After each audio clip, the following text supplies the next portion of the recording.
everybody loves nature. Why everybody loves nature? In the presence of the nature, there is no expectation.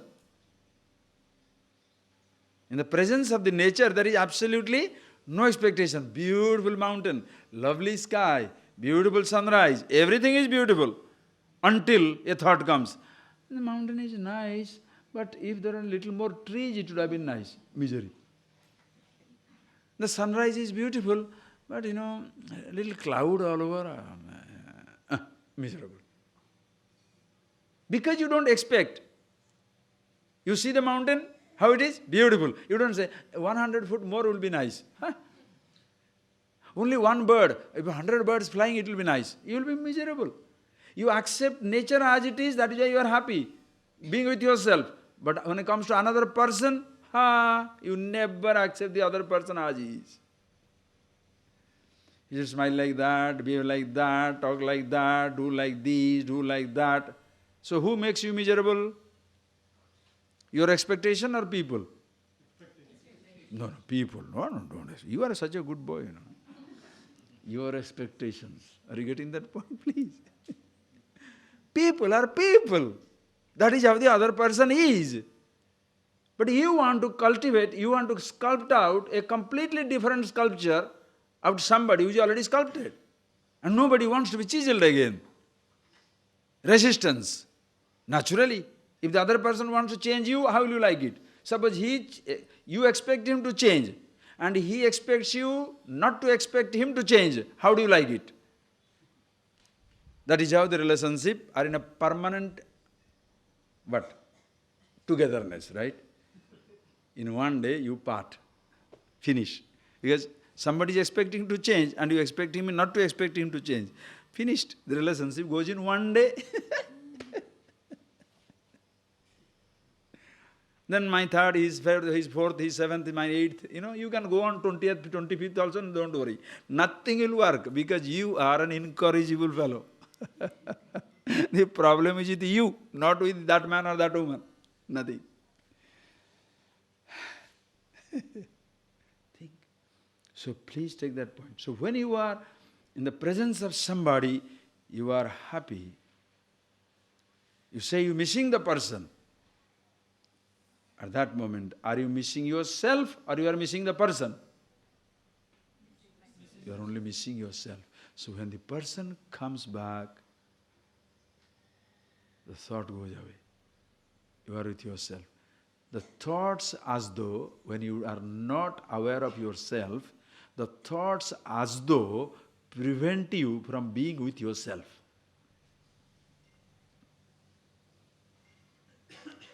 No thought has the capacity to isolate you from yourself. Like no sound has the capacity to overwhelm the silence. But you think the sound is overwhelming the silence. No thought has the capacity to overwhelm the consciousness. That is yourself. But you think the thoughts are like that because you have been programmed to believe that thoughts are disturbance, there should be no thought. To be peaceful, there should be no thought. This type of indoctrination, this type of expectation, these type of thoughts have completely destroyed us. That thought is the biggest trouble in thinking. That it is difficult is the biggest difficulty. Are you getting that point, please? A thought is beautiful. It's up to you. You must learn how to use it. Are you getting that point, please? You can miss an object. Can you miss yourself? Come on. You can miss a sound. Can you miss silence? Because sounds are seasonal.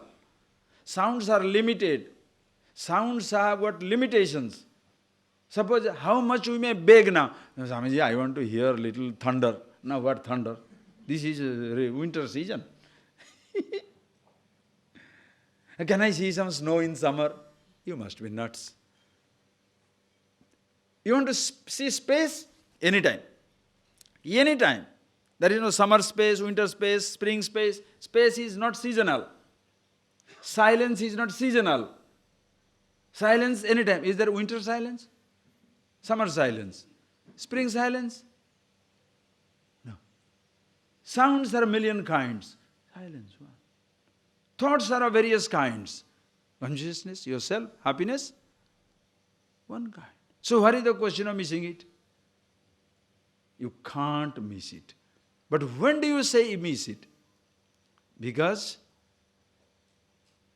I was equating this sensation with happiness. I was equating absence of thought with happiness. Therefore, I was continuously struggling for happiness. In reality, when you say you want happiness, what is happiness? It's a language, a name given to it. But it is yourself. That is why Anandoham Aham Anandaha. I am bliss. In Sanskrit, it is absolutely flawless. In English, you don't say that. Happiness is a state of mind. You know that type of nonsense you hear. Happiness is a state of mind. No. That's why you have to give a new burden to that language. Happiness is yourself. Happiness is not a state of mind.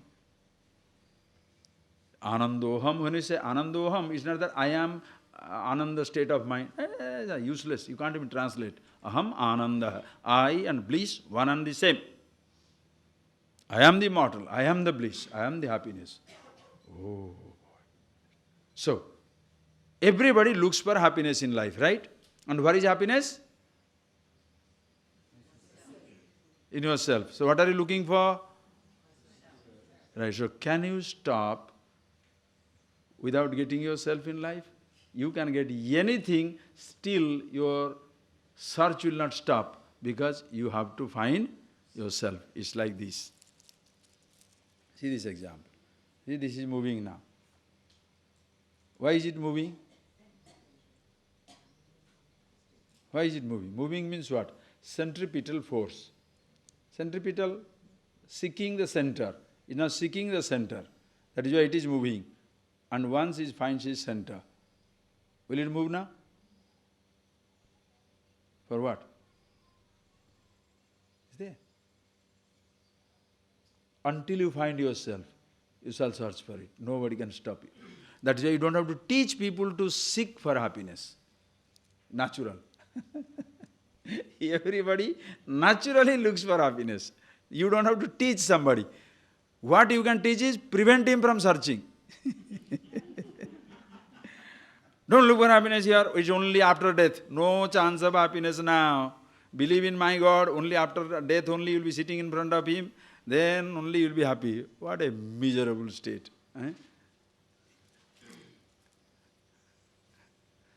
Happiness, if you look for it, happiness is yourself.